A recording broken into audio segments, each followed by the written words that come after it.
You know, as a victim of crime, you've just experienced trauma. You've just lived trauma, and unexpected trauma. There was no preparation, there was no time to prepare for this. At the flip of a switch, your whole life has changed. The way you see the world, the way you interact with the world, the way you live your day-to-day life has changed. And so often at a crime scene, it's hectic. There's a lot going on. There's a lot of pieces that need to fit together.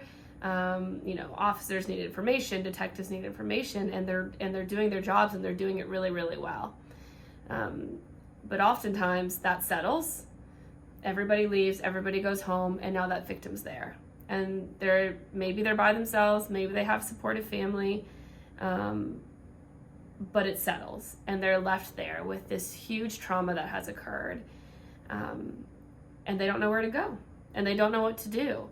And so they need that support, that guidance to help them get through this and to say, okay, what's our next step? And it may be simple. Maybe their next step is just reaching out to a friend and they're not interested in support, but they just need somebody to talk to. They just need somebody to listen to them and say, I'm here for you. I got you. I'm on your side. What are your needs? We'll get through this together. My role is to support victims of crime after they have experienced that traumatic event. So what this looks like is giving them a call on the phone, introducing myself, and then just getting a good feel for their needs and what kind of support they need right now in this moment. We have so many wonderful providers in the city that do their jobs really, really well. So my role is to really be that connector, that crisis intervention. What do you need in this moment? Let me help call on your behalf. And then, let me check back up with you in a few days and make sure we got you connected. And let me check back up with you in a week and make sure you're still in contact with them. And just being that person that walks by their side throughout the whole process.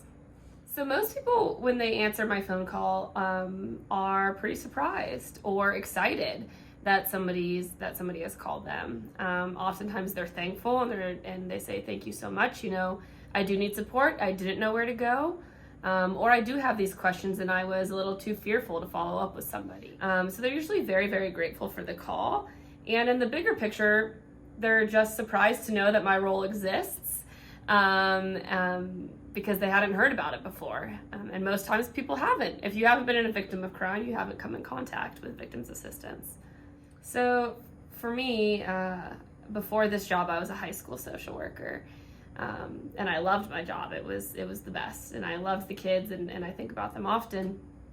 But in my work, I a lot of times saw my kids, my students, who were victims of crime. They were victims. And oftentimes they were being pulled left and right. Detectives were coming to the school and they needed this information. Or they needed to show up to this court date and give their side, but I never saw anybody stop and say to them, what do you need? And so I had kids that would come into my office and they would take a 2-hour nap because they were so anxious that they had to go to court today. They had to go to court today, they couldn't sleep last night, and so now they're sleeping in my office because nobody was taking the time to consider their needs. And so that really spoke to my heart. And when this position opened, I was like, this is it. This is what needs to be done. We need to have somebody who is the fighter for these people, who is going to say, I'm on your side, I got you, and we'll get through this together. My name is Alexandra Aboud, and I am the Victims Assistance Coordinator.